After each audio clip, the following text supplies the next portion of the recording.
at the fact that in the climate negotiations, so in the intergovernmental process for making decisions around climate change, there was a noticeable difference between the number of women participating and the number of men participating in that decision making, and a decision was made to look at ways to increase the representation and participation of women.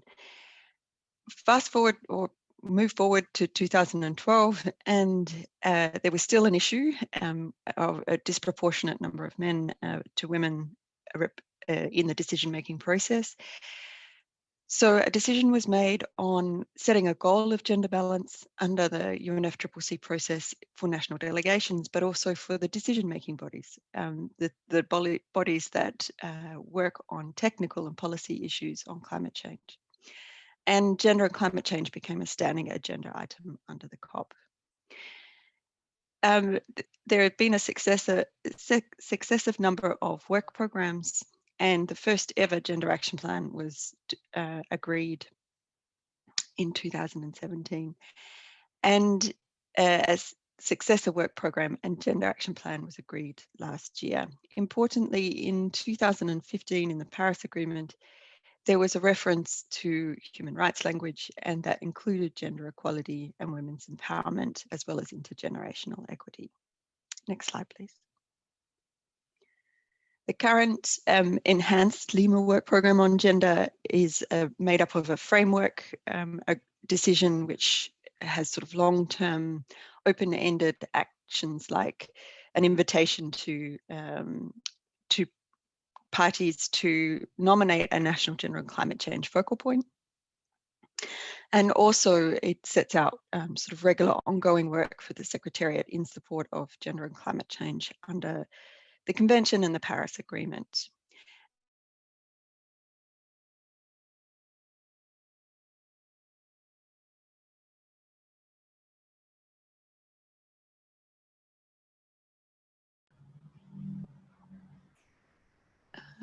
Right, now we can hear you again. Okay. I'm not sure what happened because nothing, I hadn't touched anything, but hopefully it stays. Yeah, so the Gender Action Plan has 5 priority areas, and those are around areas that have been identified as important for ensuring that you get systematic integration of gender and climate policy and action. Next slide, please.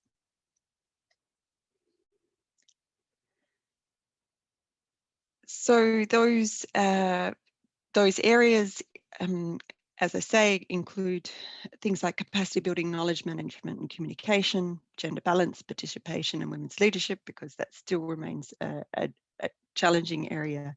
Coherence, and this is coherence across UNFCCC process issues on climate finance, on response measures, on capacity building across all thematic areas, and also within the UN system. Then looking at gender responsive implementation and means of implementation, and finally the priority area on monitoring and reporting. And I think it's important to sort of identify why gender and climate change has evolved over time within the process. And I think one way to look at this is that every anthropogenic greenhouse gas emission comes from a decision, choice, action or inaction of a human. Yet not all humans contribute or experience the impacts of climate change equally. Climate change exacerbates existing and creates new inequalities. Gender, as well as other multidimensional factors such as age, ethnicity, disability, socio-economic status. Differentiation with regards to gender occurs in at least 3 areas. In relation to impacts and vulnerability, more often than not, women and girls are worse off than men and boys from the short and long-term impacts of climate change, such as flooding and droughts, heat waves, and salt water incursion, to name a few. However, there are instances where men and boys suffer differently and worse than women due to the nature of male-dominated work, for instance, outdoor construction, or customs and norms regarding heads of household, which results in forced migration. In many cultures, men and boys are also affected by societal customs and norms around masculinity that link masculinity to destructive practices and seeing caring for the environment as unmasculine or feminine. For example, in some cultures, not eating meat or using recycled shopping bags or driving a small car or not owning a car and taking public transport. Second area is around decision-making on long-term solutions. So investments in energy or transport infrastructure and immediate responses, for example, in the aftermath of a natural disaster. Benefits is the third area. So benefits of the solution and responses. Who is able to claim insurance after national disasters because they own property and have been able to insure it, or have access or technical support for something like climate smart agriculture? The differentiation for women and girls occurs not because of their sex, but because of discriminatory patriarchal laws, norms, customs, and institutions that resulted in women's exclusion from participating in decision-making and community processes. It's limited awareness also of legal rights, including human rights, has limited or no access to or control over resources and assets, and has also contributed to an unequal burden of unpaid domestic and care responsibilities. And finally, it's limiting access to things like necessary sexual and reproductive health care, particularly in natural disaster situations, and increasing exposure to gender-based harassment and violence. And finally, impoverishment, including when a male spouse migrates or otherwise leaves the household. And all of this is included in a technical paper that was prepared by the Secretariat a couple of years ago. Next slide, please. Yet this is a once-in-a-generation opportunity to accelerate the achievement of gender equality and women's and girls' empowerment. Addressing climate change requires a radical shift from business as usual. As countries seek to transition to low-carbon, climate-resilient economies and societies, they must identify new ways of doing almost everything across their economies. And they need to do so in a just and fair way. What you're seeing on the slide at the moment is the reference to just transition in the current Lima work program on gender, and an activity and a note in in relation to the need for just transition and decent work. This was identified by parties in the decision as being very relevant in the context of a new work program on gender. Next slide, please.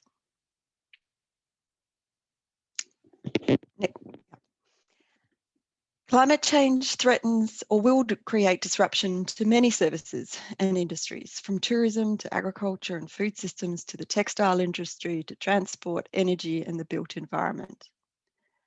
Climate change also impacts financial services, including insurance and health services. And in every case, having a gender-responsive approach is important when analysing the climate risks and also the benefits, as it provides a holistic and systemic approach to risk management. Given the importance of nationally determined contribution in establishing national goals and targets for climate action, the inclusion of national goals and targets, the inclusion of gender considerations in this policy document can be an important step in creating the framework and mandate for implementation of national level gender responsive climate policy and action. You can see from this slide the high-level entry points that have been identified through a pilot project on the gender component of the NDC Global Support Program. And it may seem obvious in some areas around things like consultations, but it's also important in institutional frameworks and coordination, and in looking at the alignment of policy and planning instruments that also deal with gender. Yet, according to a recent rapid assessment report by the Women's Environment and Development Organization, of the 168 countries that have provided publicly accessible documentation to assess engagement on gender in NDCs, only 56% of countries were found to be engaged in some level of processes to integrate gender or had plans across climate relevant sectors demonstrating a foundation and platform to launch additional engagement on gender, and that were either actively engaging or initiating engagement. Next slide, please.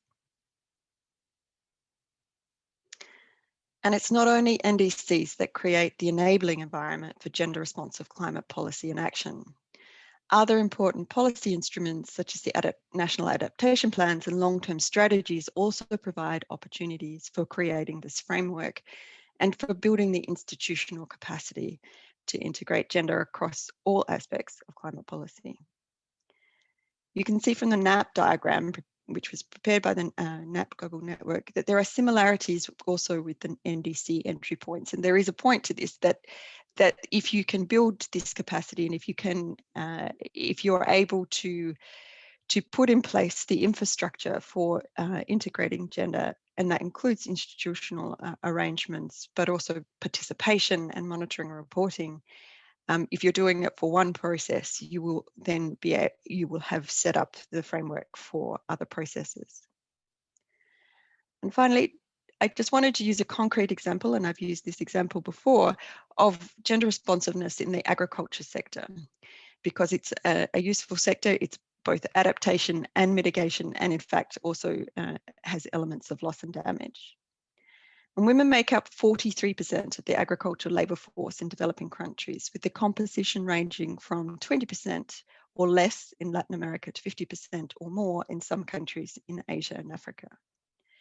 However, most female farmers are smallholders and engage in subsistence farming. They control less land than men, have comparatively limited access to inputs, seeds, credits, and extension services. And in comparison to men, women farmers are routinely paid less for their labour, tend to be excluded from agricultural decision-making, and are underrepresented in agricultural organisations. Women are also carrying a disproportionate share of household workload. At the same time, it's pertinent to note that though women tend to be more vulnerable than men, as I mentioned before, it's not because of their sex, but because of the power structures and marginalisation and inbuilt systemic discrimination. Therefore, depending on the level of marginalisation, there might also be context-specific situations where men may be more vulnerable. So a gender-responsive adaptation plan would take into account gender differences in adaptation needs, opportunities and capacities, ensure equitable participation and influence of women and men in the adaptation decision-making, and ensure gender equality access to and control over financial resources and other benefits resulting from adaptation investment. And that example of what is needed or what would happen in terms of a national adaptation plan is replicable across other sectors and in other areas. And it's these issues that need to be taken into account when considering the just transition elements of different sectors. There is an opportunity with the radical transition that is required now for us to make the changes that are necessary to take into account the gender differences and to ensure that policy and action going forward is gender responsive, as well as building the climate resilience that we need. Thank you.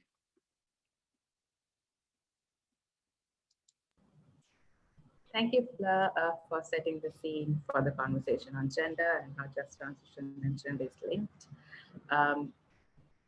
Yes, my mic is on, sorry. So now we move on to our next speaker. I hope he's hearing us. I saw you online a little while ago. So Mr. Chang Yo-chon, who is the Chief Executive Officer at Carbon Care InnoLab. He'll be speaking about inclusion and gender and just transition. Over to you, Mr. Chang.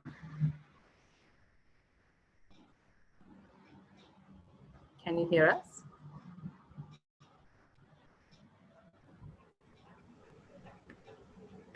Yes. Okay, you need to unmute the mic.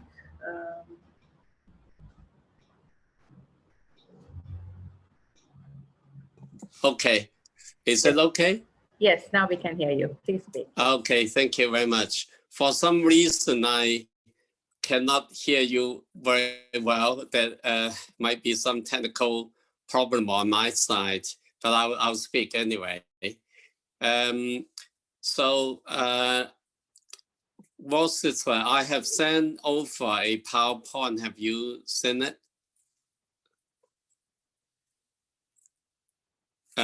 If not, it will be okay. I can just give a very short message. So Carbon Care InnoLab is a small organization to promote awareness of climate change and bring together the resources, efforts across community, especially those from young people, to make change, finding solutions to climate change. So I want to make use of a case to illustrate how just transition can be realized in reality. Just transition is, as we all understand, the process of building a low carbon economy without leaving groups like workers and other community groups behind, disadvantaged. And there are many opportunities that such things will happen as people now take economic advantage when they see business opportunities. Then we will see continuing divide between wealth, the rich and the poor, not necessarily addressed in a low carbon economy. So we develop, we address the issue of people living in abject housing conditions, what here in Hong Kong we call subdivided flats. These are flats where large number of people, several families crammed together into a very small space. Hong Kong is a rich economy, but there are still 200,000 people or even more living in very abject conditions. They are almost like squatters in urban area, in urban buildings. So as the heat days increases with the approaching climate change, warmer weather, and they will be suffering from extreme heat, insufficient conditions for especially children for study, for healthy life. So I think they are denied the basic right to a decent housing conditions. So this is an issue that traditional social service community workers are working with. So from the point of view of climate activists, we are coming in from another angle to address their situation. It's a cross-sectoral approach. It's not as if we are discovering new issues. We are addressing existing community issues together with the people who are already in the field. And so we organized a community dialogue in several months ago, and together with social workers, primary health experts, engineers, and other activists who have been addressing these issues to discuss how we collaborate. So we have developed a program which we will be launching next year to bring together different community neighborhood support and to address the issues of sanitation, heat, crime space. And so we want to demonstrate to the government that they need to address community issues when they are committed to a low carbon economy. Recently, the Hong Kong government has announced that it will adopt the recommended goal of carbon or zero carbon emission by 2050. This is a recommendation of the IPCC, and also it becomes a worldwide standard. And Hong Kong, although Hong Kong's as a big city in China, should bear the responsibility of adopting carbon neutrality by 2050. But in doing so, that's not enough. We need a roadmap. We need a action plan, and we need to address the various different community needs. So climate change is not independent of society, and we will continue to work through community dialogues to address primary health, transport, and other issues.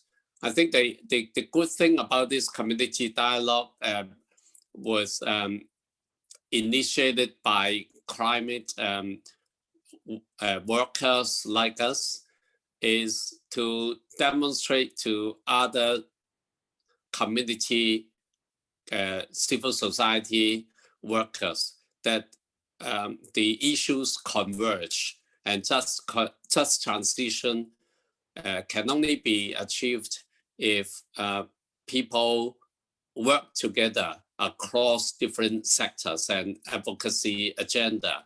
And it is pulling together our different efforts to achieve that just transition, to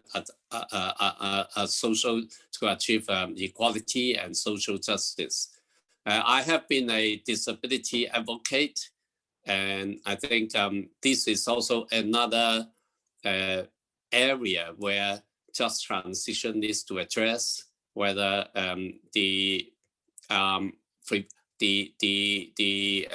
emergency preparation, disaster relief, whether information has been made accessible to people with disability. So all these are the issues I want to bring to the attention of the speakers and audience of this group. And I hope to join you in the discussion later. Thank you.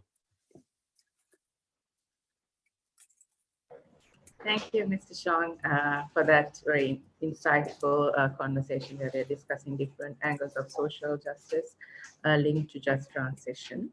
Now, I would like to invite Mr. Dennis Mombal from Slack and Trust. He'll be speaking about social protection in terms of just transition discussion. Yes, thank you very much. And hello, everybody. Just share this presentation. Right, I hope you can all hear me well. There's a bit of a rainstorm going on outside, but I hopefully will have no connection issues. So I want to talk about just transition and the role of social protection. And first of all, I would like to thank the two previous speakers who already made some very good points. And I definitely agree with what the last speaker said, that climate change is not independent of society, and that just transition needs to take this into account. It's very important to have a just transition.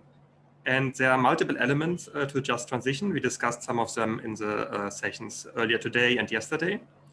I want to focus on the role of social protection in just transition. And so first of all, what is social protection? There are a number of different definitions. I've put some here on the screen. One is from ILO, one is UNDP, UNICEF, World Bank, Asian Development Bank, and the Inter-Resilience Global Partnership.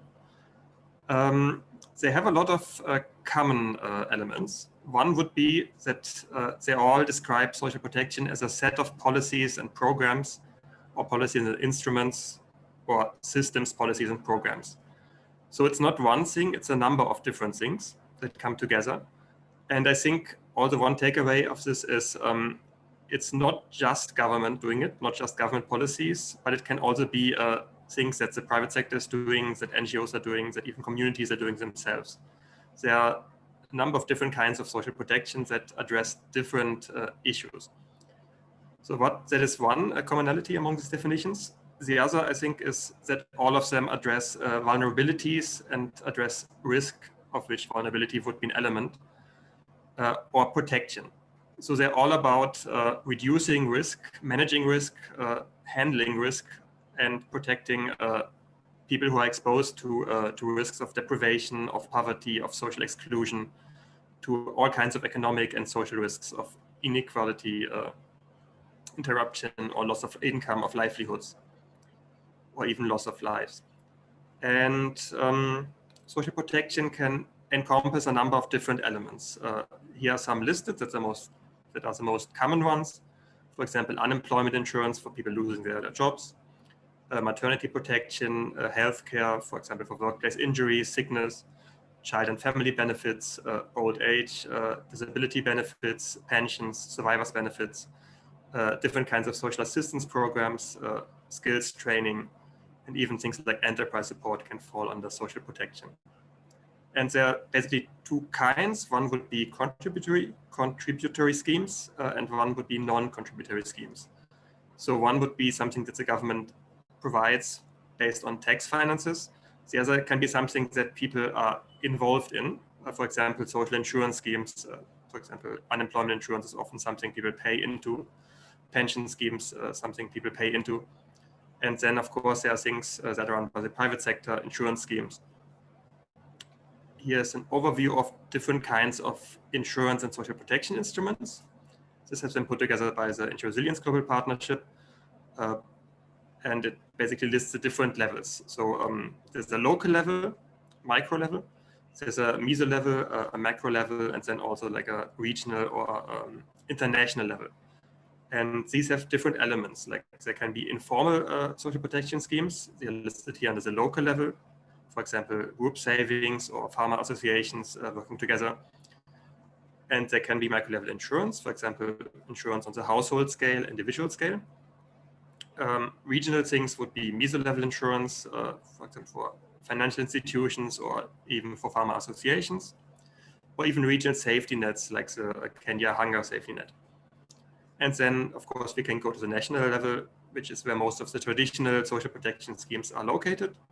That would be like all these things I listed before: unemployment insurance, pensions, different safety nets, school feeding programs, for example, and then national insurance schemes like a national disaster insurance or national crop insurance scheme or national livestock insurance. And then if you go up one level, it can be regional things like risk pools. So that's social protection, but how does it come into just transition? According to the ILO definition, it's one of the pillars of a just transition framework, and it's something that a lot of people lack. Only around a quarter of the global population has adequate social security coverage. More than half don't have any coverage. And there's a large part of the world's population of the workforce that doesn't benefit from any protection in case of unemployment, of injuries, sickness, maternity, childbirth. And also a lot of people who don't have access to pensions or pensions that are not adequate.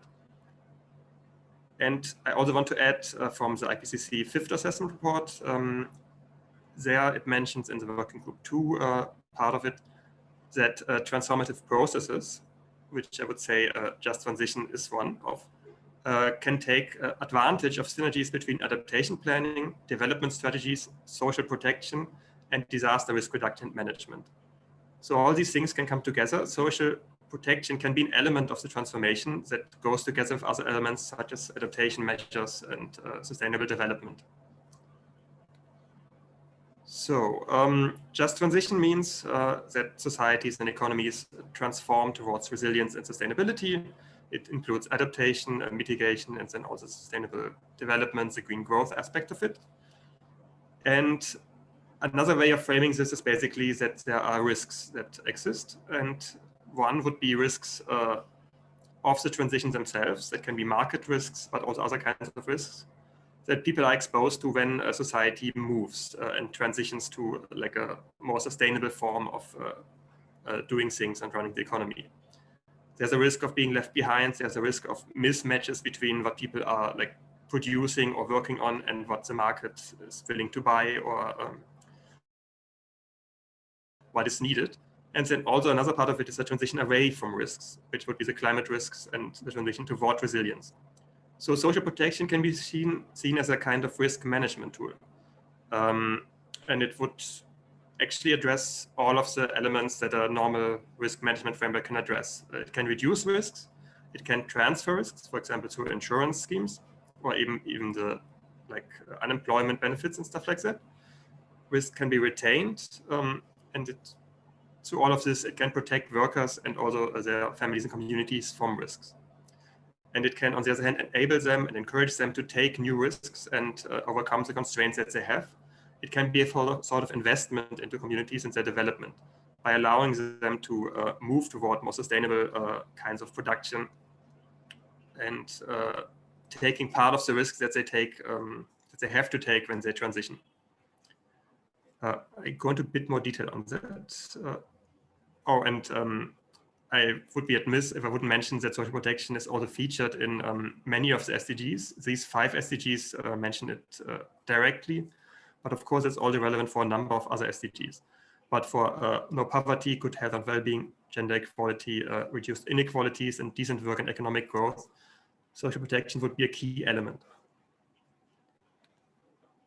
There's also some challenges in regard to social protection and just transition. This is from 2016 data collected by ILO, but will be similar if you take data from 2020. We can see that a lot of actual global workers are working in the informal sector. They are either contributing family members, they are working on their own without being registered, or they are migrant workers, wage workers that are not part of the documented and registered system. And taking those into account and addressing their needs will be, I think, one of the big challenges of a global just transition, especially when it comes to the global south and developing countries. There's a big danger of vulnerable groups and communities being left behind and not being covered under existing social security schemes or social protection schemes. There's also, of course, a big danger of gender roles being enforced or reinforced by social protection schemes, and gender responsiveness not being included in this. I think Fleur has talked quite a bit about it also.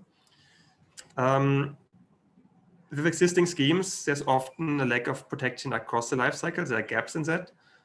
And there's often fragmentation or lack of coordination of existing programs. For example, in Sri Lanka, where Like and Trust does a lot of its work, there are almost 40 different social protection schemes spread out across a dozen ministries. And of course, there are like gaps, and it's the issues with like awareness of different schemes and these schemes reaching the people they would need to reach. So I think a big challenge would also be to have coherence among these schemes and policies. Integrating social protection into just transition, I just want to focus on these 3 points: shock responsive, holistic, and adaptive social protection. Shock responsive means usually social protection works on the individual level and covers like life cycle shocks like loss of employment. But if a just transition occurs, we'll have larger covariate shocks and risks, and those need to be addressed in a flexible way. Social protection schemes need to be able to expand the number of beneficiaries and to address these larger shifts in society. Same or similar for holistic and inclusive. Social protection schemes don't just need to cover the workers that are like registered workers. They need to cover the informal sector, but also the families of workers and the communities and the supply chain, the whole economic ecosystem that exists. We had yesterday the example of coal mining towns and regions where basically all business activities revolve around the coal mining.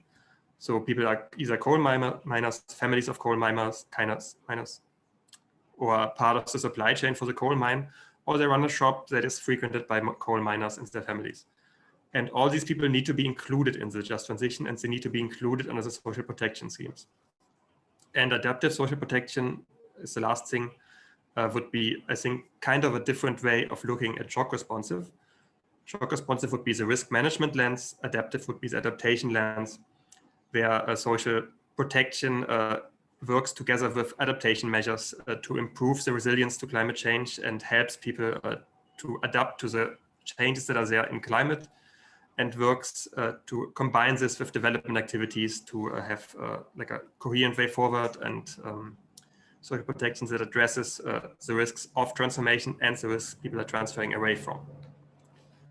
And this is what I showed earlier. I would like to quickly show this before I wrap up.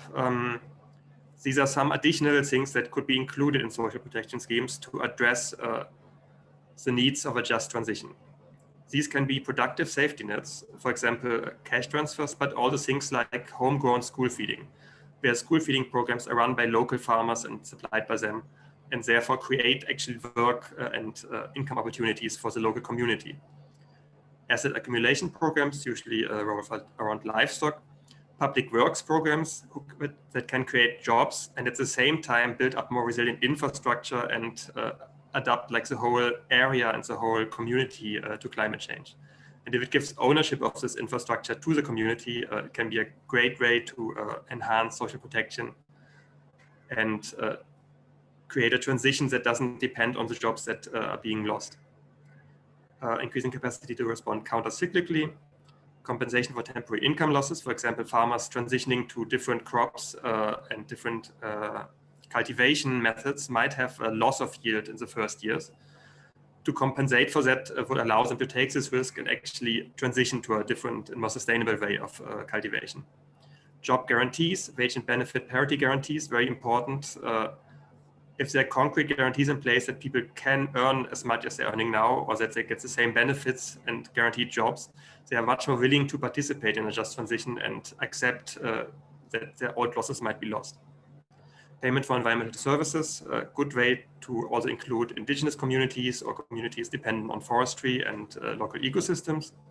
And then, of course, we have what I've mentioned earlier, disaster risk financing, disaster insurance, and climate risk insurance, which can help governments keep social protection schemes running and operating even in time of widespread extreme events and contingencies. I'm out of time. We have a lot of speakers. I don't want to take up more time now. Thank you very much. And I'm looking forward to the group discussion or any questions that are there. And I'm happy to expand on any of this. Thank you very much. Okay, thank you, Dennis, for the presentation. Now I would like to invite Dr. Linda Ann Stevenson, Head of Knowledge Management and Scientific Affairs at APN. Linda, over to you.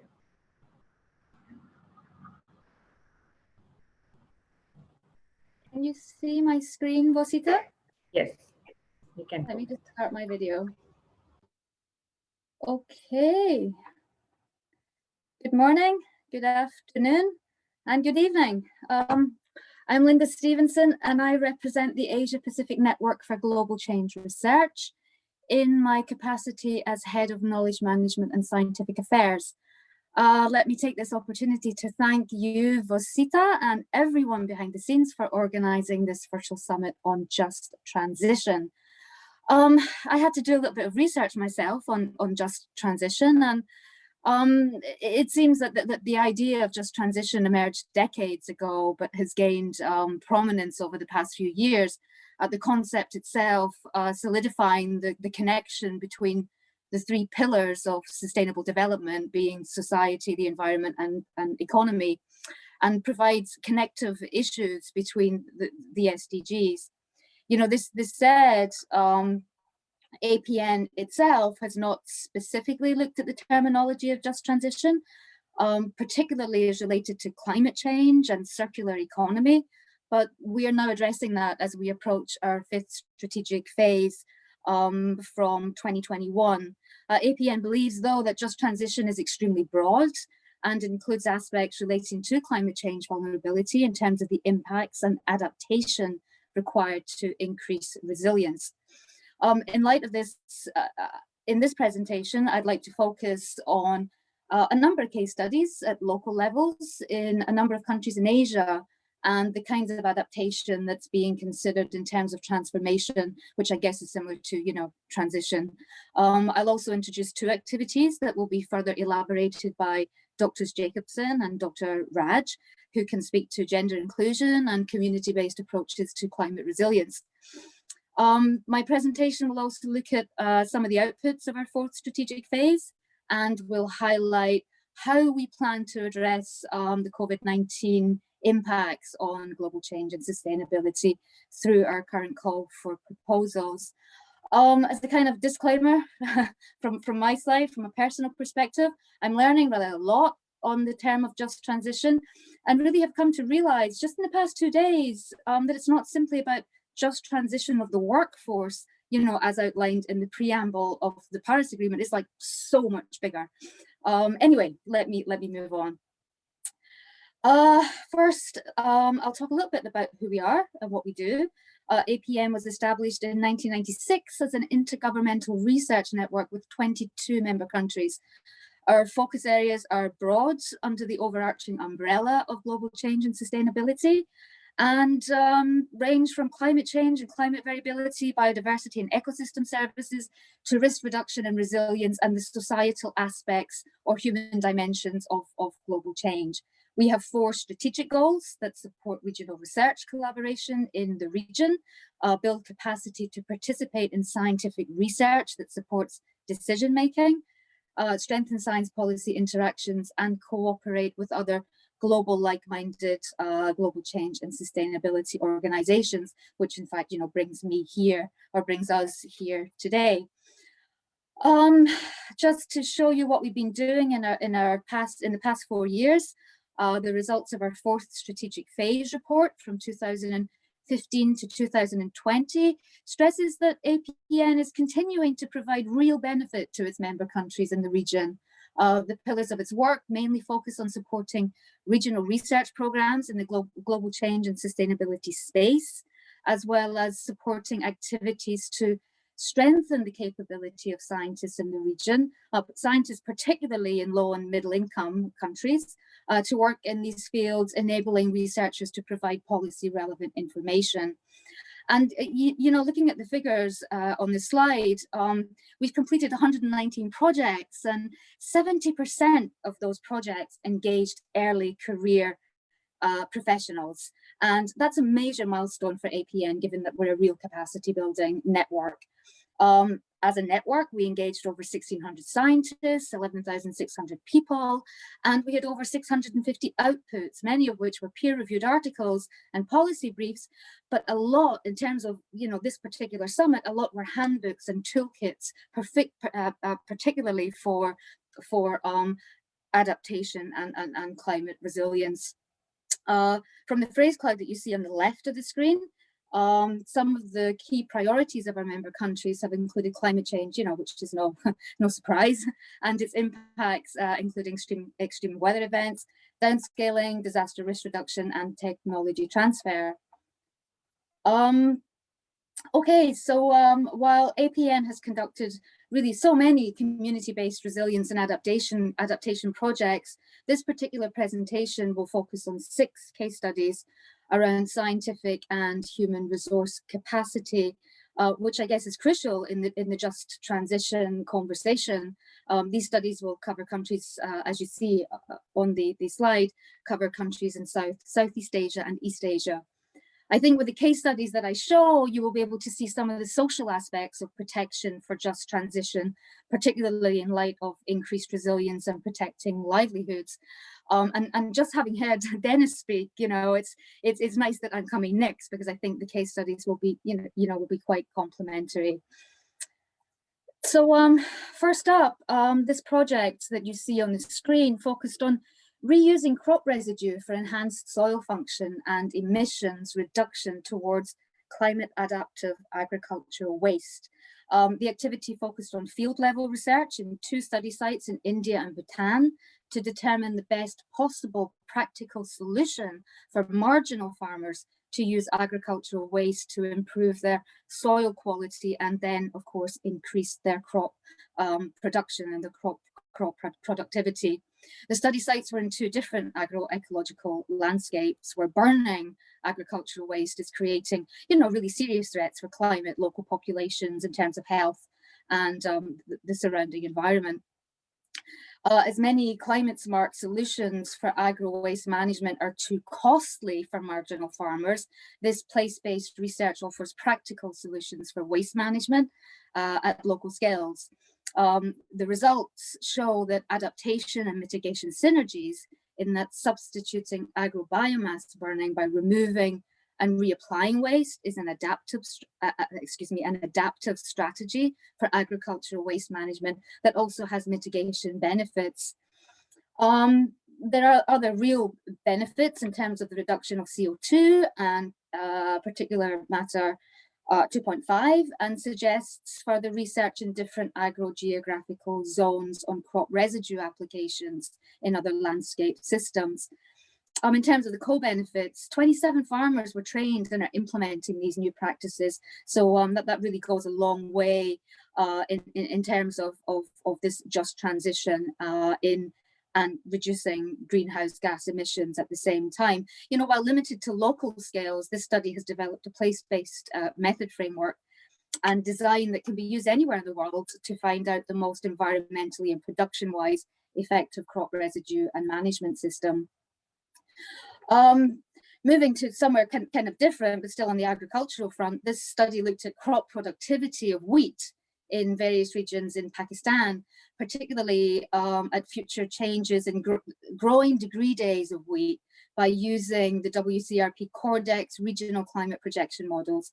The issue here is that crop productivity either directly or indirectly bears the negative consequences of climate change, and the situation becomes inevitably serious in agrarian countries like Pakistan. The climate model results under WCRP's Cordex, RCP 4.5 and 8.5 models predict an increase in temperature, which is expected to shorten the crop life cycle and lower yields in wheat crop. Southeastern parts of Pakistan are likely to become unsuitable for wheat production due to temperature extremes over the mid-century. So what does that say for just transition in those farmers who are using these crops in the southern part of Pakistan? In terms of some other solutions, urgent responses are really required to help combat heat stress, to ensure sustainability and food security, and high quality research and policy planning is also needed at local scales that are nationally oriented and forward looking in terms of climate smart practices. This study in India and Tamil Nadu primarily addresses the capacity building processes focusing on women's uptake of climate information at the users level, and value addition process of climate information into agro advisories at the institutional level to reduce risk in agricultural production systems. It's clear from the studies that climate information services are really useful tools to support farmers and manage risk. However, there are gaps between institutions that develop the information and the primary users of that information. So this study shows that this can be addressed by building capacity in an integrated manner by ensuring engagement of all actors in the process, and in this case, particularly women. Actually, Dr. Raj is actually going to talk more about this. She has a lot more wisdom than I do in this particular case study. So I will swiftly move on. Appraising slow onset hazards for loss and damage, and this is where I touch on the loss and damage concept. This particular 3-year research activity on slow onset processes were investigated in 5 pilot areas in Cambodia, Malaysia, Philippines, and Vietnam. The pilot areas with low-lying coasts, these pilot areas have low-lying coasts and are exposed to floods, salinity intrusions, sea level rise, and some are also affected by storms and typhoons. This particular slide focuses on the Canaan watershed in the Philippines, with the real overarching issues there, noting that the characteristics on slow onset processes are very much context and area specific. This particular site features capacity, technology, and the fact that these influence the limits to adaptation. And most prominent is that detecting and attributing loss and damage to climate change is a major challenge in assessment approaches, which I'm sure you're all extremely aware of. The watershed itself in the Philippines shows that land and forest degradation has created cascading effects on infrastructure, agriculture, forestry, coastal sectors, and contributed, which are contributed to both economic and non-economic loss and damage. And while government and civil society organizations provide assistance to support communities in adaptation and increasing disaster resilience, it's really clear that transformational adaptation that addresses socio-economic and governance barriers are needed for adaptation to be more effective.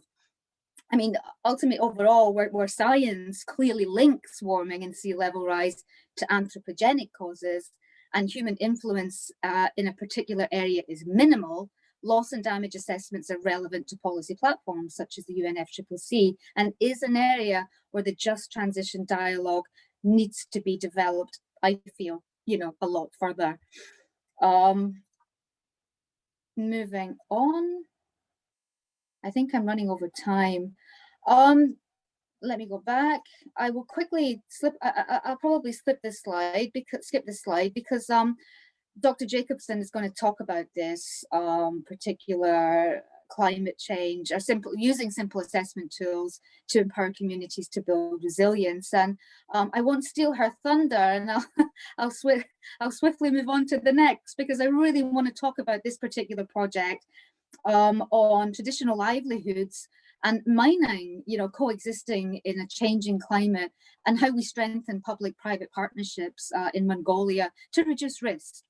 From the perspective of Mongolia's long-term sustainability, both herding and mining compete over access to key natural resources such as land and water. In a changing climate, these resources are going to be further stressed in the absence of a robust response mechanism, and this may lead to much greater, in fact, it already is leading to greater conflict between Mongolia's 2 primary economic enterprises. This particular project was the first of its kind to discuss the complex links between livelihoods, the mining sector, and climate change and natural disasters in Mongolia, and clearly shows that more dialogue is needed, not only to find solutions, but to develop that trust between these sectors. A key focus of the project was a real brainstorming in terms of the idea of establishing a network hub of key actors that would value the strengths of individual sector groups and allow partnerships by identifying issues of common concern. It's perhaps good to mention that the mining industry in Mongolia is very open to discussion centered around climate change and discussing its future implications on the sector.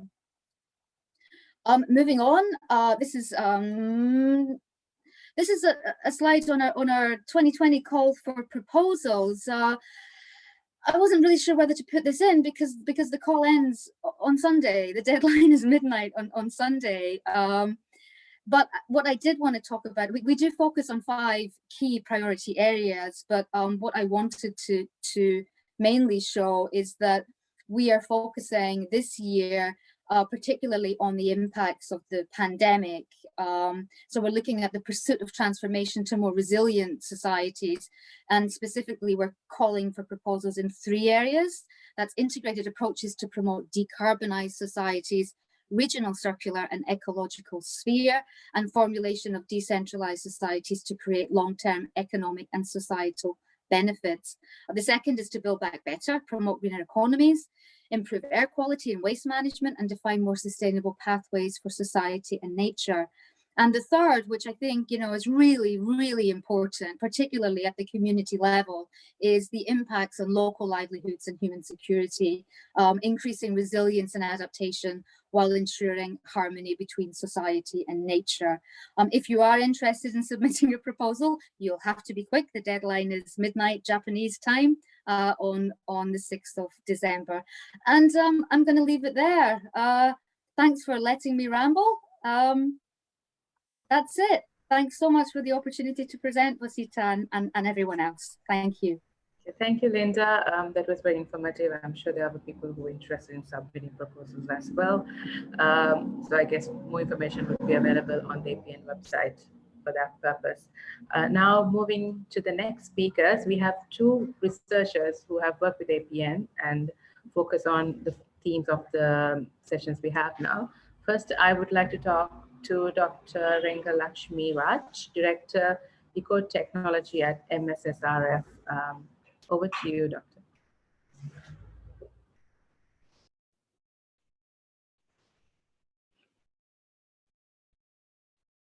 Thank you very much. And indeed, it's a good opportunity. And I thank the organizers and Linda from APN to brought us to this forum. It's a kind of an honor to us. And I'd like to share our own experiences, as Linda pointed out during her presentation. I'll just share my presentation.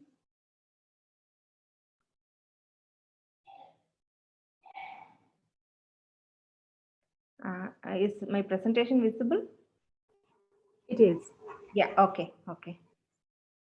So before I go into my presentation, Swaminathan Research Foundation is based at Chennai in India, which is a kind of a non-profit organization doing both research and development to enable sustainable development in the context of tribal and rural farmers.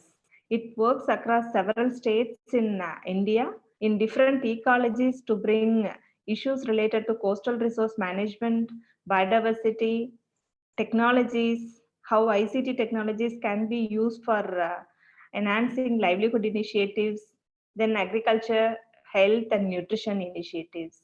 And in all our programs, gender, climate change is a kind of an integrated or cross-cutting issues which we have been addressing. So here in the context of this summit, why that just transition in agriculture we need to focus? As all of us are quite familiar about the IPCC special report of 1.5 degrees centigrade, the global emissions approximately half by 2030, whether it is possible or not. So if it is possible, then how are we going to address this? Especially the agriculture sector, which is both contributor as well as affected by the climate change issues. So in that context, adaptation of agriculture production systems needed to protect farmers' livelihood security and income in the context of changing climate, and how additional measures are needed.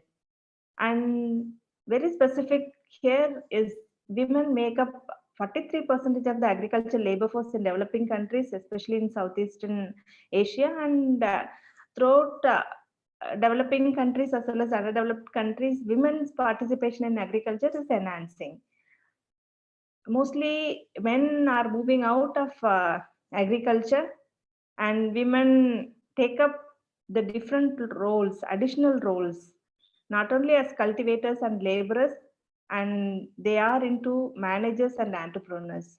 So in this context, how do we change our systems to meet the changing socio-economic situations? The proportion of change which is happening in the extension services, which is focusing on developmental aspects, it is not proportional to the change in the socio-economic context. So that's why people have been insisting that gender responsive extension services are necessary to build the capacity of women farmers here. After several production related adaptation measures, right from your land preparation to harvesting, as well as the post-harvest initiatives, the climate information plays a major role and which is considered as one of the key adaptation strategies in reducing the risk.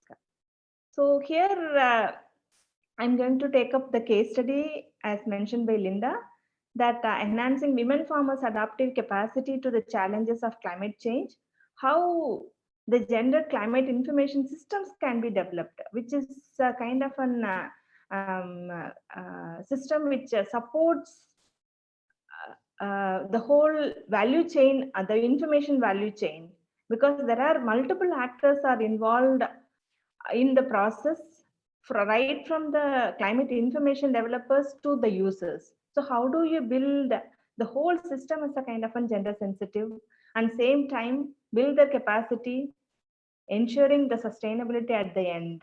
So this is a kind of an 1.5 years project we did in southern state of India, in the semi-arid agroclimatic region, where more than 90% of the farmers are small and marginal landholders, and they have been involved in crops like vegetables, maize, cotton. These are all the major crops, and the farming systems are with 1 or 2 livestock, especially cows and goats. So this is the kind of an background I'm providing to understand the context. And here both the variability and climate change are affecting the agriculture production, and climate information services receives much attention as a adaptive risk management measures. Here climate information services, I mean 3 kinds. One is the immediate advisories which are coming due to weather element, that is called short-term measures. And the next one is the medium-term weather forecast. This is 3 to 5 days based on the local weather. What is the kind of advisories which the developers can provide to make adaptive changes so that the risk in the production process can be reduced. That is at one level. And the second one is the seasonal climate. The seasonal climate, there are 2 things based on the lead time one can define. One is the extended range forecast, that is up to 15 days the forecast informations are available. So based on that one can make changes in their production systems. And the third one is the seasonal climate, which is a longer term, maybe from 1 month to 3 month lead time the forecasts are being given. And here the strategic decisions associated with the farming can be taken up. For example, here if the onset of the rain or the quantity of the rainfall predicted is well known, then farmers are in a better position to decide the kind of cropping systems they can take up and amount of livestock they can hold. If the year is, I mean, the particular season is predicted as a kind of an abnormal or it is not suitable, then farmers are going for dryland crops with intercropping systems, reducing the livestock stock density. Like strategic decisions farmers have been taking up, and these decisions are having a big role in affecting the gender relations at the local context, because women, the role is associated in managing the different resources. The livelihood system is based on that, and the household food security is associated in that. So with that perspective, understanding the system helps them to quickly adapt using the climate information services. So here we have specifically taken up enhancing the adaptive capacities of women farmers using climate information services, how they can understand the climate information services and act upon it by mobilizing necessary productive resources like seeds or any other inputs necessary for them to make changes in the production processes. The important barriers here, we thought, one is the quality and relevance of the information provided by the technical agencies, and the spatial as well as the temporal variations, that the scale of the information. And the third one is timely access to the information.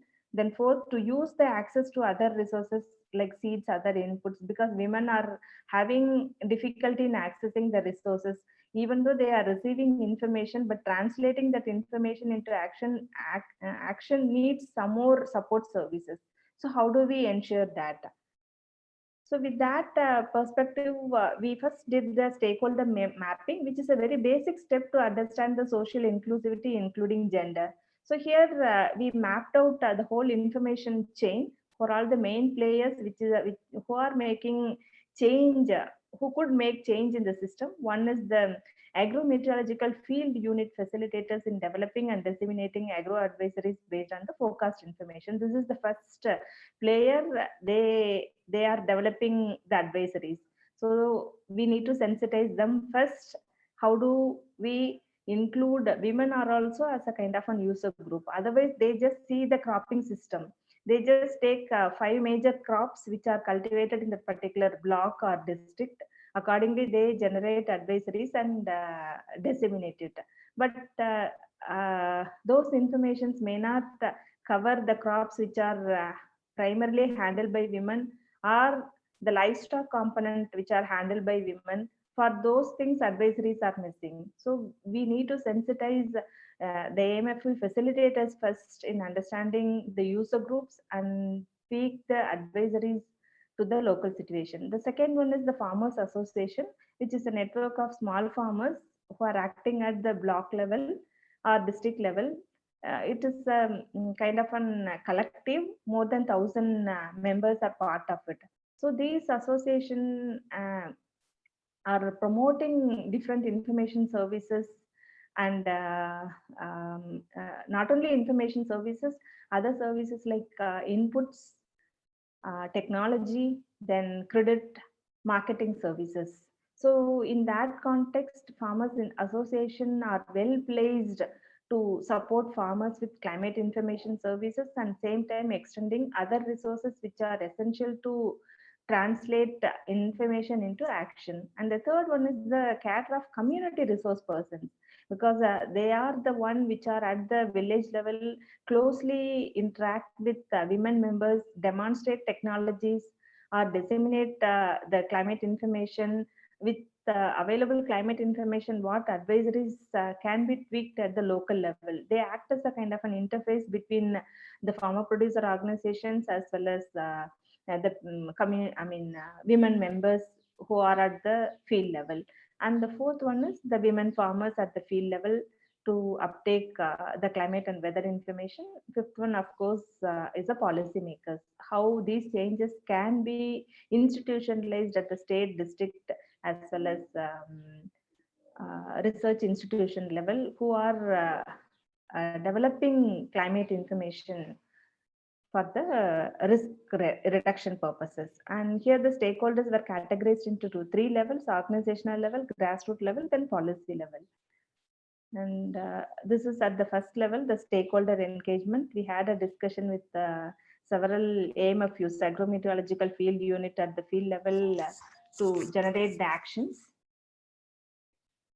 As I said, it is a kind of the design of the whole value chain plays a major role to make big change in the system level, because building the capacity at the farmers level may not be sufficient to use the information, because that gender sensitive information should come from the top level. So how do we address this whole chain?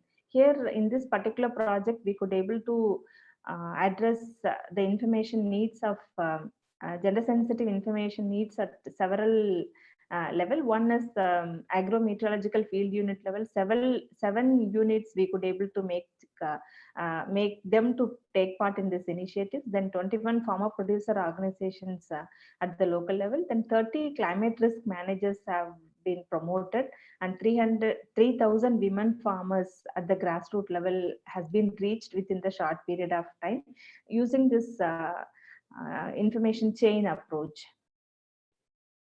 These are all few shots from the field. Sorry, Dr. Raj, if you could wrap up in 1 minute. Sorry. Yes. Here the most important one which I would like to emphasize is at the organization level, the kind of program which we are taking up is advisory development, then raising awareness and linkages to facilitate climate information services to farmers at the FPO level. And third, at the climate risk manager level, building the knowledge and skills on climate risk and adaptation measures, especially in climate information services. Fourth, at the farmers level, to access and use the weather climate information. Then fifth, at the policy level, sharing the field evidences, results, opportunities, and make the system sensitive to provide information to both men and women farmers without any gap in delivery.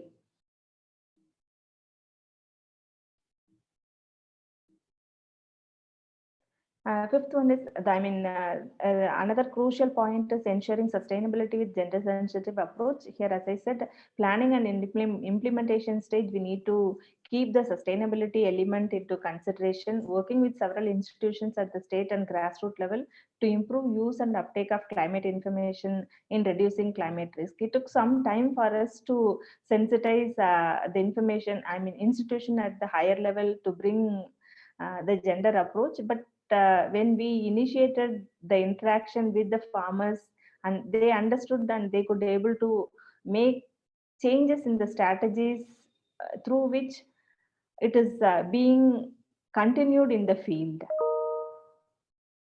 The key learnings I would like to highlight here is one, building capacities of associated stakeholders enable the use of climate information, because if you are focusing on one set of stakeholders, then it may not be possible to have the whole system. The meeting women's climate information need is the best pathway to enable information use, because that needs are different at the field level for them to act and also take the initiative to the next level. Then train women communicators to enhance uptake of climate information. They act as a kind of an intermediary.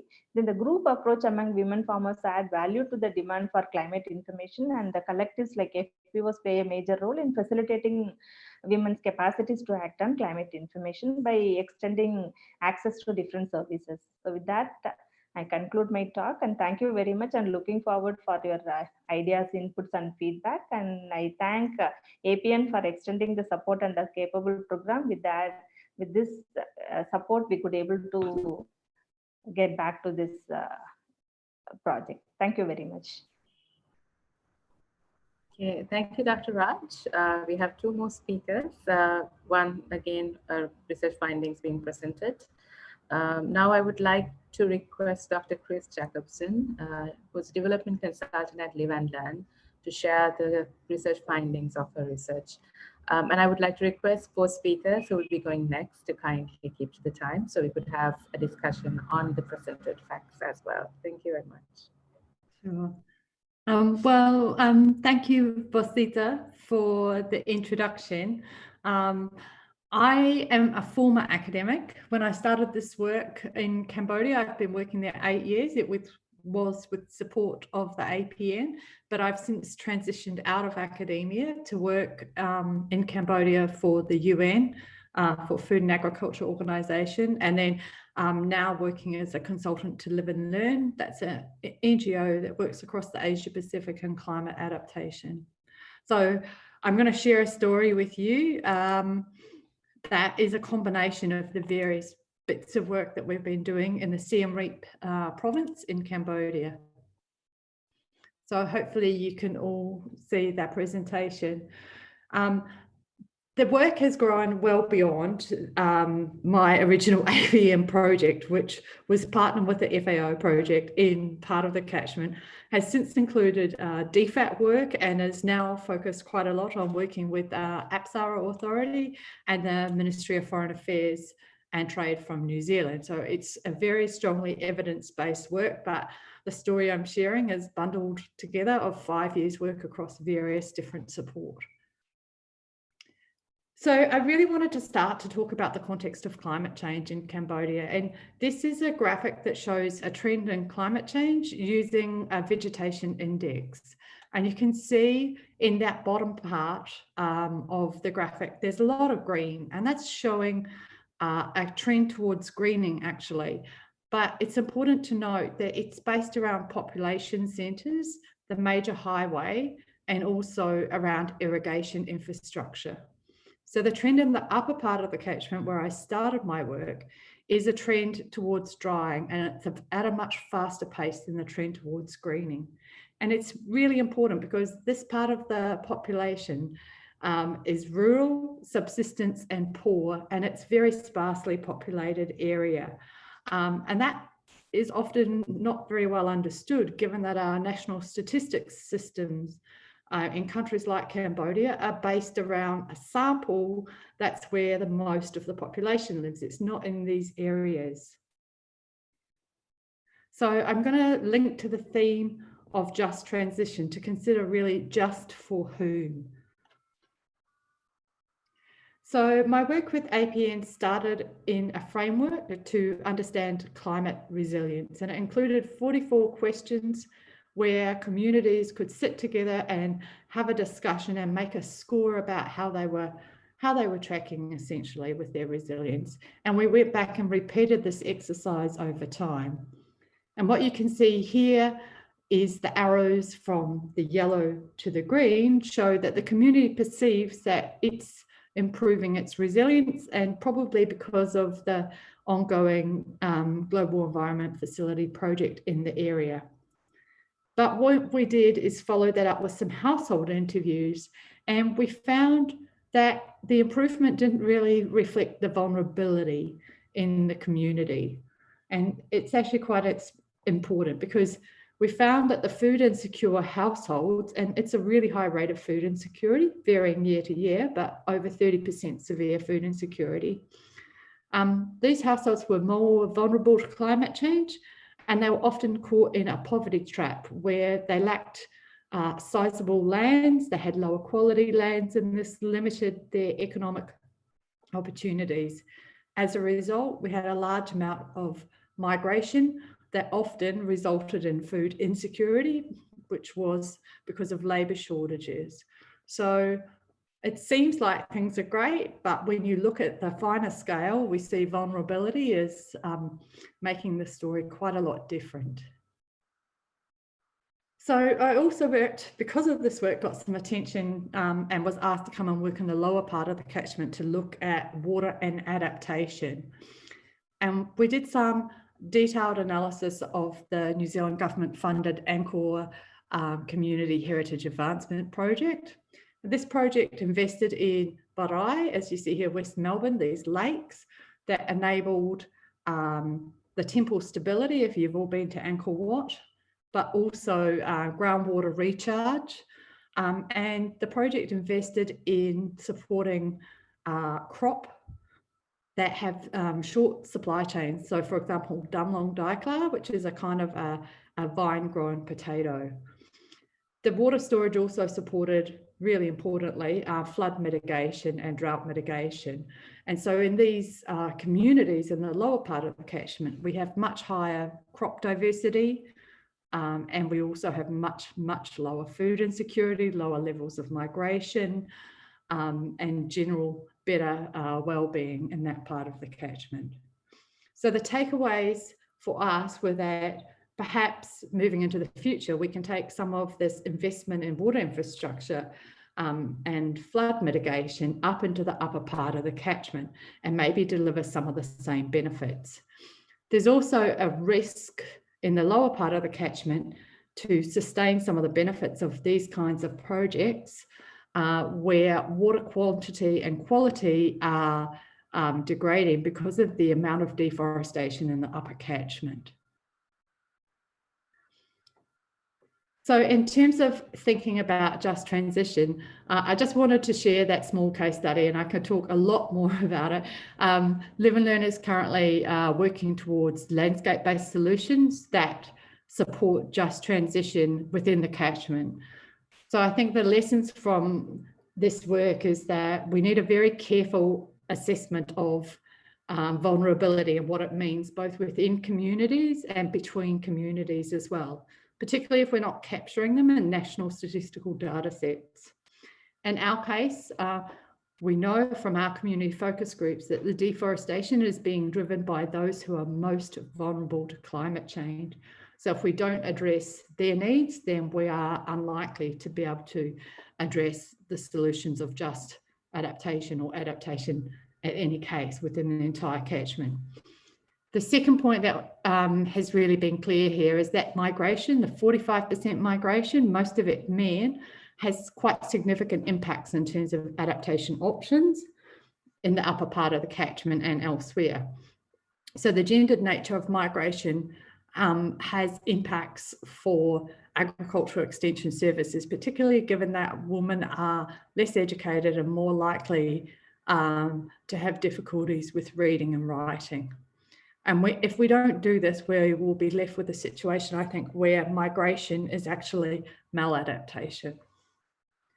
The last point I wanted to raise is the importance of nature-based solutions in addressing climate adaptation. So from our work in looking at strategies moving forward, we have a suggestion from the community for planting fruit trees in riparian margins of the waterways.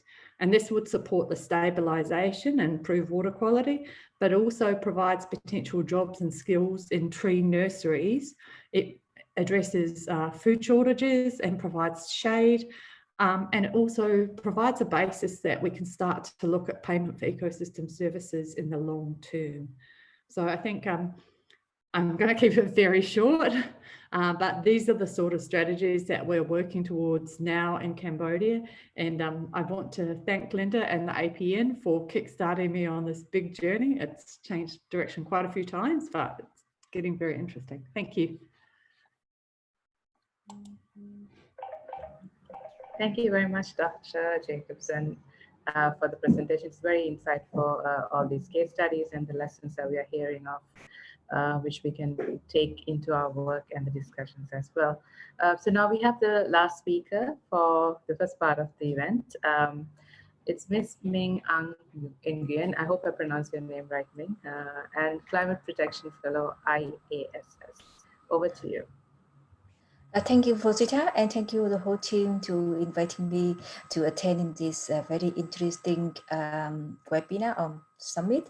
I'm very happy to share with you one of the case study in gender and climate change, which I also have to thank Ms. Flower Neumann, that she have bring a very broader and overall picture on climate change and gender in at international level. So now I share my screen, so hope that you can see it. Yes, and yes, we can see okay. it. Okay, so yes, I will start my sharing with one of my favorite quote from Ms. Ursula von der Leyen, the current president of the EU. She said that the transition to a climatically neutral economy must leave no one behind. And so far, the women and girls, particularly those who are living in the poverty, often face higher risks and greater burdens from climate change more than others group. And they are frequently viewed as the passive victims that are vulnerable to climate change. However, they should be, and they are agents of change. And the NDC process is really the most important national climate plan for all the countries, is a key opportunity to build a gender responsive approach, which includes proper consultation. And why we have to integrate gender into NDC. And as Ms. Flora Neumann, as she has shared a time frame for gender roadmap from since early, a few years ago, so I will not repeat it again. And I just want to share with you some facts and figure of the gender in NDC. That's by the end of November 2020, there are only 13 parties submitted the updated and revised NDC, and 3 parties resubmitted the INDC one since 2015, and 2 others submitted an addendum to the updated process of their NDC. So you all know that this year is a crucial year for all the countries have to submit their update on new NDC, but so far the process is delayed.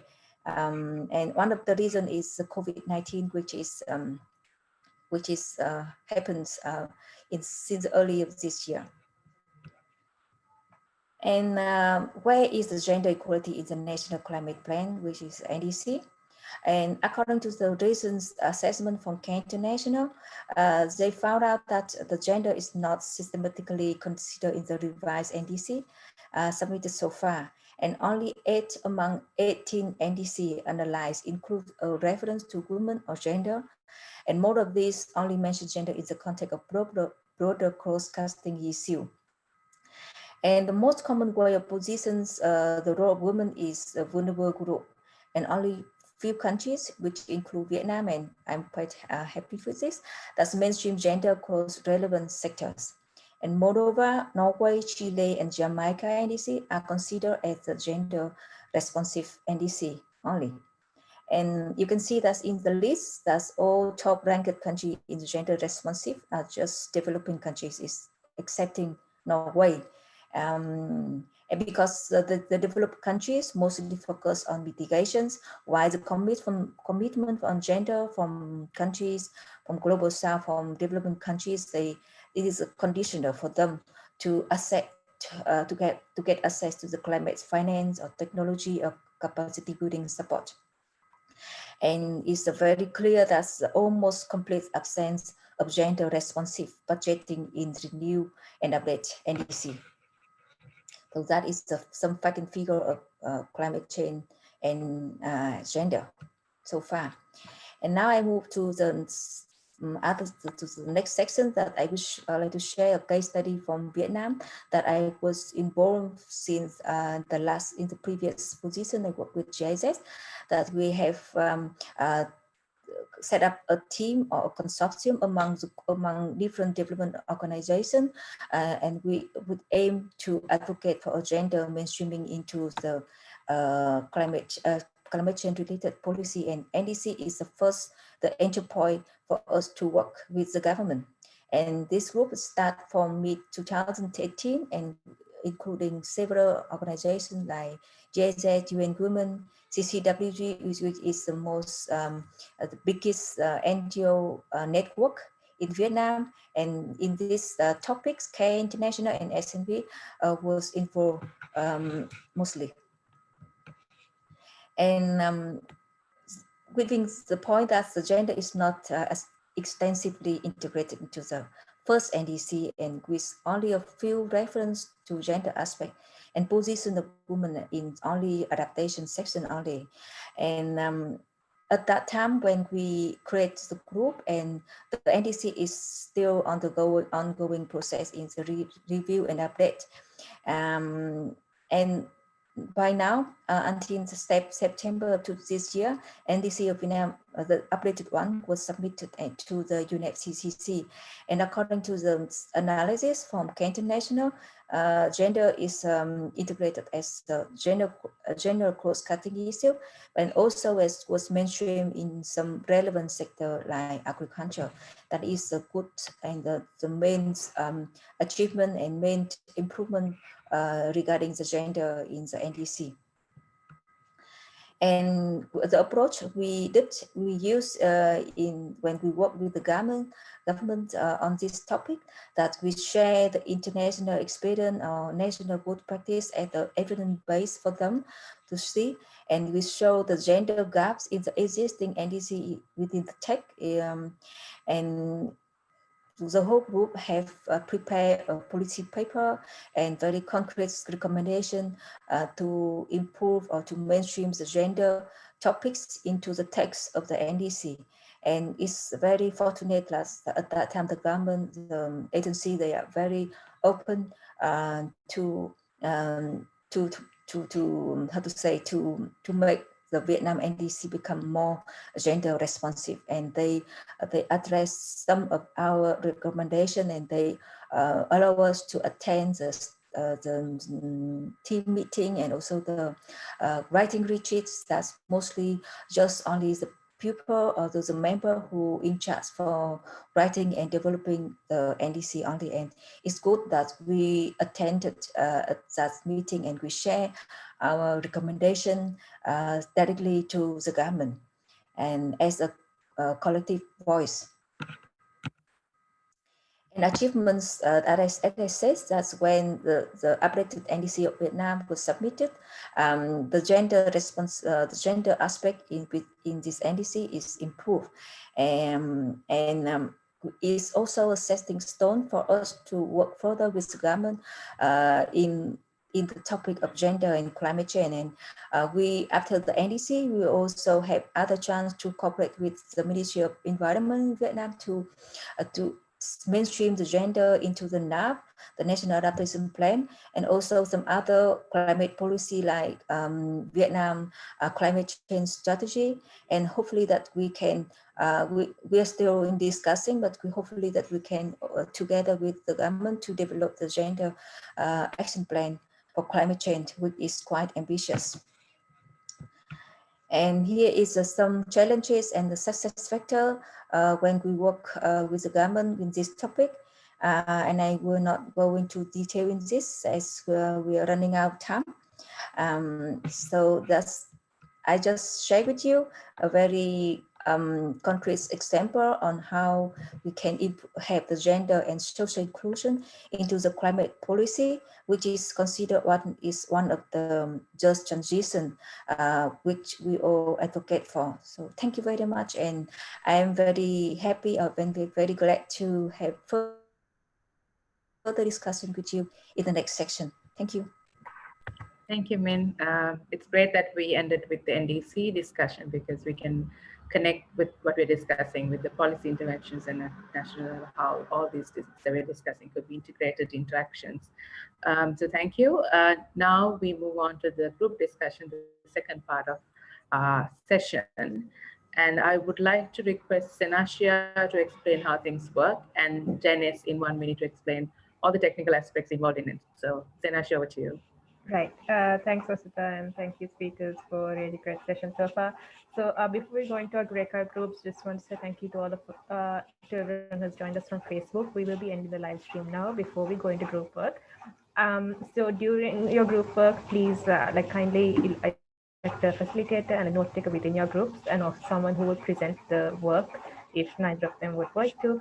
We will also be using a virtual whiteboard, Miro, which Dennis will speak about in a minute. And we also have team members based in each of the groups who will have their names, will have like and trust in their names. So you'll probably be able to identify them. So if you have any technical difficulties, they'll be there to help you. The group work will take place for about 20 minutes, and then we'll all come back to the main plenary and then the report back session and maybe concluding remarks if there are any.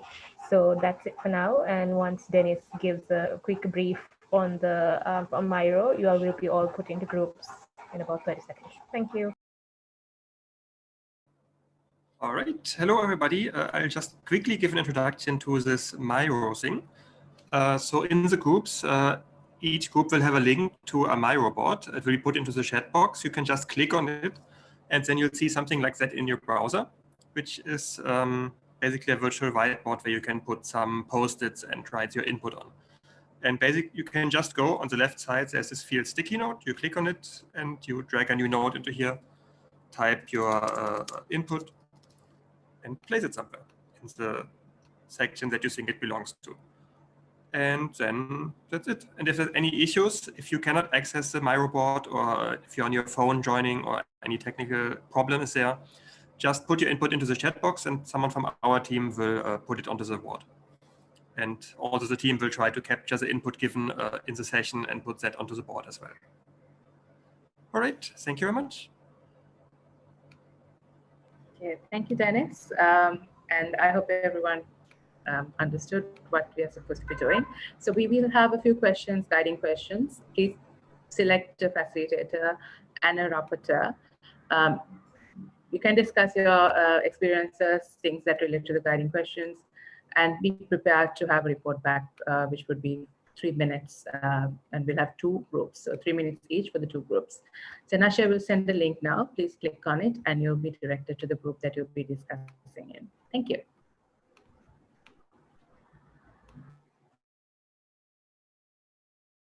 Plenary. I hope everyone had a good discussion. We certainly did in our group, and we managed to pretty much finish most of the questions we had on the screen. So without losing more time, since we have only 6 minutes, I would request for a 3-minute report back, keeping to time, please, from each group. So I know Damita is going to present until the other group comes up with a speaker. I'll let Damita present for the first group. Right, thank you, Wasit, and all the group members for a very fruitful discussion. So we discussed about what are the cross-cutting aspects that would relate to just transition. Key elements were like it's not only gender. We need to discuss about indigenous communities, caste, geographical distribution like urban, rural, and also skills and development also plays a critical role in just transition, technology integration. So those were key areas that we need to think of, cross-cutting areas that we need to address. Then what entry points and that we could think of in a country context, it would be the national adaptation plans. Most of the countries are now preparing, thinking in the long-term strategy development. Localization of SDGs will be a critical entry point where we could address just transition. And also the Sendai framework with regard to social security aspects as well.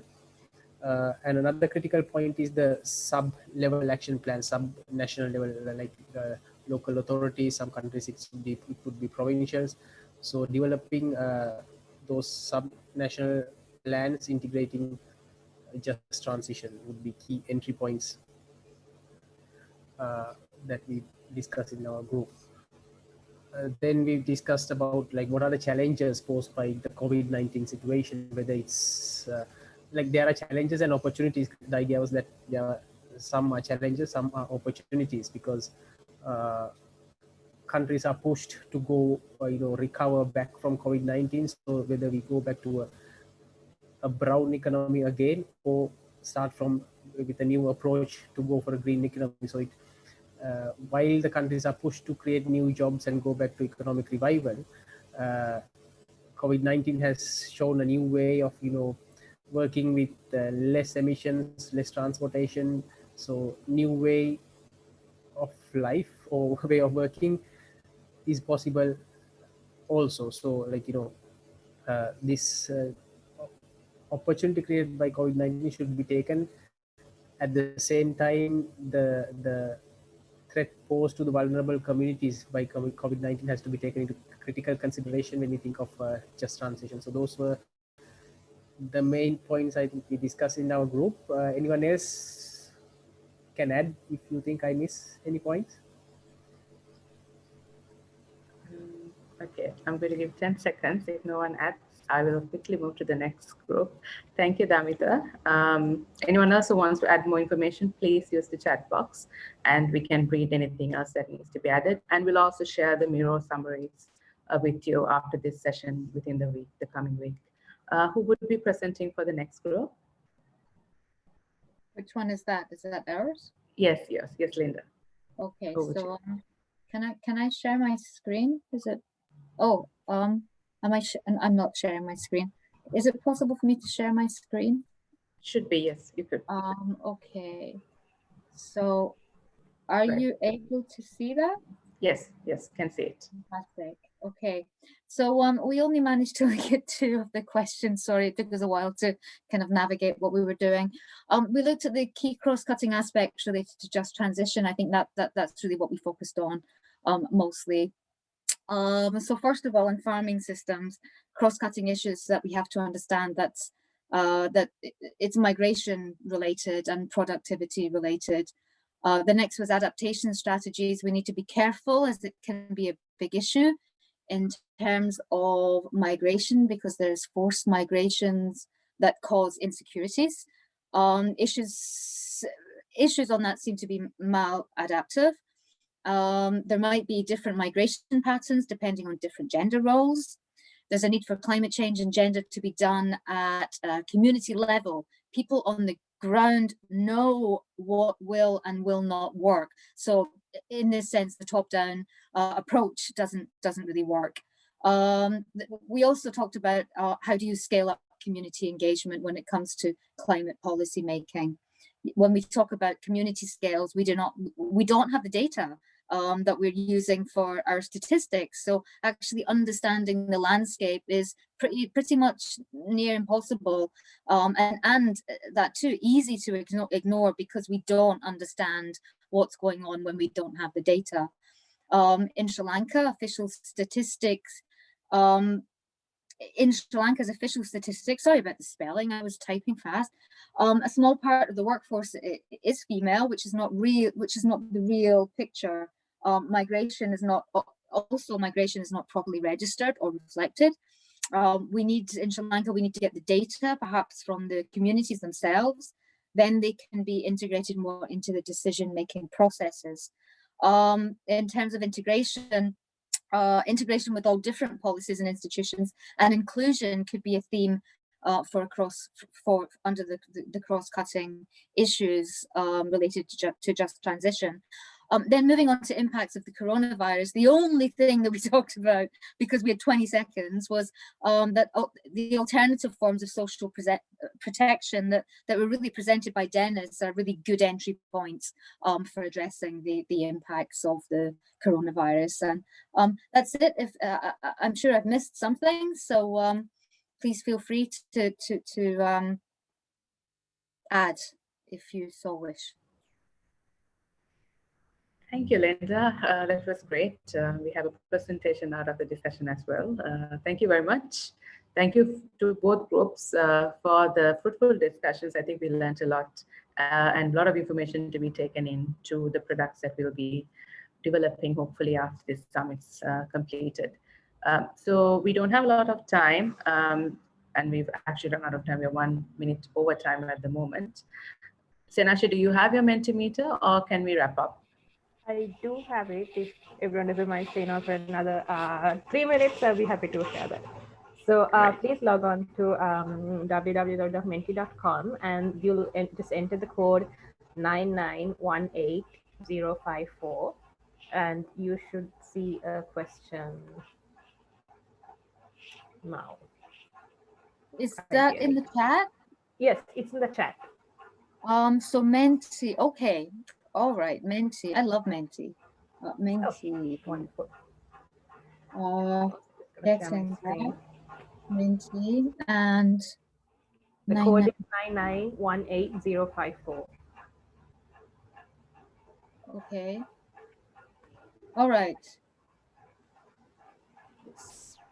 You could add your inputs to the questions. There's 2 questions, right, Senasha? Yes. So if you could spend 30 seconds on this and 30 seconds on the next question, that would be a real win.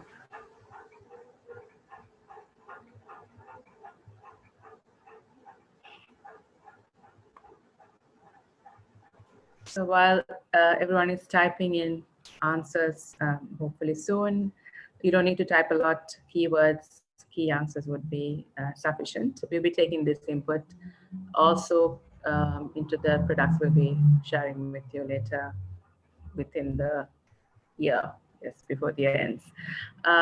I wanted to actually thank, while we're doing this work, all the people who contributed to make this session possible.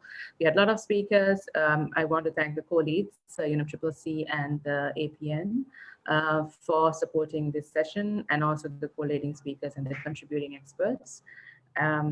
And also we have the final session of the virtual summit happening in 1 hour. I hope all of you could join us. There'll be a speech on small island developing states, and just transition, followed by the contributions from the speakers from the sessions we had so far in the day and yesterday. So sending over to you again.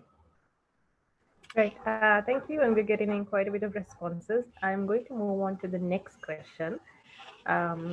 So it should say next slide or next question on your screen, where we ask for the next steps to integrate all of the cross-cutting issues into just transition. So again, if we could spend 30 seconds on this, I think we're good.